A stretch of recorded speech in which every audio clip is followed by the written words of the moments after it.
공부하려는 마음이 아예 없으면 차라리 괜찮은데 하려고 해도 안 될 때 너무 답답하죠. 그럴 때 이것 때문에 스트레스 받지 말고 이 영상 꼭 보세요. 안녕하세요. 퍼포멘탈 공부법 현태호입니다. 공부는 해야겠는데 막상 하려고 하면 잘 안 되죠. 릴스나 쇼츠나 유튜브 이런 거 좀 보고 나면 하루가 금방 가버리죠. 그럼 오늘 공부 또 내일로 미루게 되고, 사실은 저도 그랬었고 이상한 건 아니에요. 입시 학생들 1000명을 대상으로 해서 설문조사를 했는데요. 공부에 대한 의욕이 있다라고 대답한 학생들 중에서 그러면 너네 하루에 얼마나 공부해? 라고 물어봤을 때 하루에 1시간 이상 공부하는 사람이 30%도 안 됐어요. 의욕이 있다고 해서 다 공부하는 게 아니더라고요. 그 이유를 좀 살펴보면 인간은 장기적인 욕구보다 단기적인 욕구에 더 우선하도록 프로그램 자체가 그렇게 되어 있기 때문이에요. 지금은 없는 것도 있지만 방학 숙제를 한번 생각해 볼까요? 방학이 시작하기 전에는 숙제를 일찍 끝내놓고 마음껏 방학을 즐겨야지 라고 생각을 하지만 막상 방학이 시작되면 그런 마음들을 다 까맣게 잊어버리고 어떤 생각해요? 일단 웹툰 좀 봐야지, 게임 조금만 해볼까? 이것만 하고 내일 해야겠다 라고 생각합니다.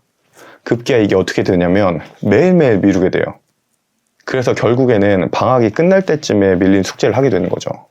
숙제를 끝내고 마음 편히 방학을 즐기자라는 마음보다 지금 당장 웹툰 보고 싶은 거, 지금 당장 게임 하고 싶은 거, 이런 욕구가 우선한다는 거예요.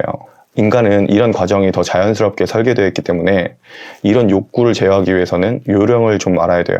제가 방법을 알려드릴 테니까 바로 따라해보고 성적 올려보세요. 첫 번째, 1초 자리 잡기 습관이에요.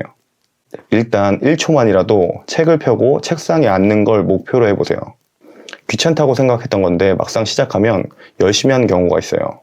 예를 들어서 방 청소하기 전에 너무 귀찮고 번거롭다고 생각할 때 있죠. 그런데 막상 시작하면 꼼꼼하게 청소하는 경우가 있을 거예요.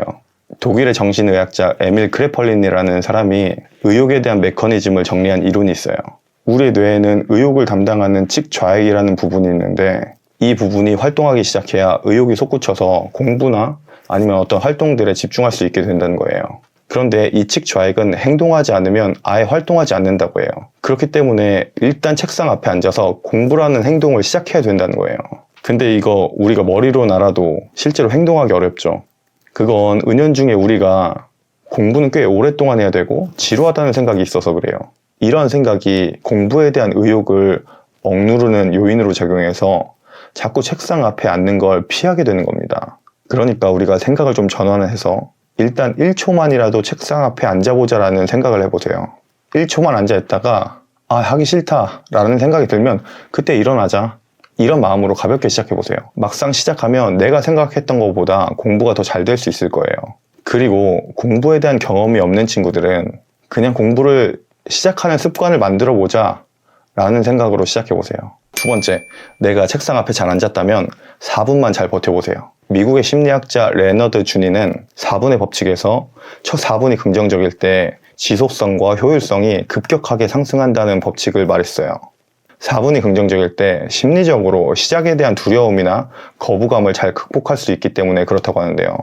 이건 어렵게 생각할 필요가 없어요. 중요한 포인트는 공부를 시작할 때 어렵지 않은 걸 선택해서 시작하면 돼요. 예를 들어서 4분 동안 이 4단계의 순서를 거치면서 한번 공부를 시작해보세요. 첫 번째 단계는 어제 공부했던 내용의 목차를 읽어보면서 공부를 시작하는 거예요. 그리고 두 번째는 새로운 문제를 보지 말고 가볍게 복습하는 것부터 공부를 시작해보세요. 전날 외웠던 단어를 체크하거나 한번 풀어봤고 해설까지 봤던 수학 문제를 다시 한번 보는 거예요.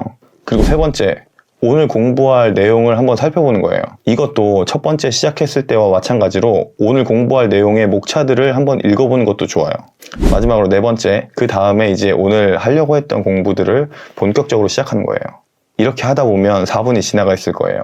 이렇게 4분을 잘 보내면 심리적인 안정감을 얻을 수 있고 작업 흥분 이론에 의해서 측좌액 부분이 활성화되고 더 높은 효율의 공부를 지속할 수 있을 거예요. 세 번째, 다음날 공부할 걸 미리 준비해보세요. 공부를 시작하기 어려운 이유 중에 하나가 오늘 뭘 공부해야 될지 모르거나 그런 걸 생각하기 귀찮아서 시작을 못하는 경우도 있거든요. 하지만 내가 그날 공부하는 중에 다음날 공부할 걸 생각하면 생각하기도 훨씬 더 수월하고, 이런 걸 미리 준비해두면 그런 귀찮은 마음이나 뭘 공부해야 될지라는 생각을 해야 될 필요도 없죠. 다음날 공부할 걸 미리 준비해보세요. 그럼 훨씬 더 산뜻한 마음으로 공부를 시작할 수 있을 거예요. 네 번째, 나만의 공부 루틴을 만들어 보세요. 어려운 게 아니고요. 그냥 내가 매일 공부를 시작하기 전에 할 수 있는 간단한 행동들을 만들어 두는 거예요. 예를 들어서 공부를 하기 전에 차를 끓인다거나 조명을 세팅해 본다거나, 이거는 제가 공부할 때 사용했던 방법인데, 집에서 편하게 옷을 입고 있다가도 공부를 시작할 때는 옷을 교복으로 갈아입는다거나, 아니면 주루닝보다는 살짝 불편한 외출용 옷으로 갈아입으면 좀 공부하는 마음이 들더라고요. 어떤 루틴이든 괜찮아요. 항상 같은 패턴으로 내 몸의 감각들한테 자, 이제 나 공부 시작할 거야 라고 알려주기만 하면 되는 거거든요. 그러면 훨씬 더 거부감 없이 자연스러운 상태로 공부를 시작할 수 있을 거예요. 여기까지 의욕도 있고 공부하고 싶은 마음도 있는데 시작이 어려운 학생들을 위한 방법을 알아봤어요. 그런데 여기 주의해야 될 사항이 있습니다. 오늘 알려드린 방법은 의욕이 있는 사람들, 적어도 공부를 해야겠다라는 생각이 있는 그런 학생들한테 통하는 방법이고요. 의욕 자체가 없는 학생들은 다른 방법을 사용해야 돼요.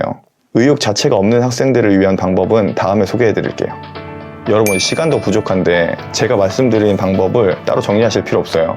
제가 정리해 놓은 거 댓글에 링크 연결해 놓을 테니까 그거 받아서 활용하세요. 프린트를 하던지 핸드폰에 저장하던지 익숙해질 때까지는 매일 확인하면서 공부하세요. 혹시 저도 될까요? 라고 생각하는 분 있죠. 공부를 한 번도 해본 적이 없었는데 이제는 공부를 해야겠다는 생각이 들어서 저를 찾아왔던 학생이 있어요. 친구나 주변에 공부를 하겠다고 말도 해놨는데 실제로 하루에 1시간도 공부를 안 하니까 성적도 안 오르고 창피하기만 하다는 거예요. 이런 고민을 하는 상당히 귀여운 친구였어요. 정말 성적이 바닥이었는데 이 방법을 활용해서 한 달에 평균 20점이 올랐어요. 당연히 여러분도 할 수 있어요.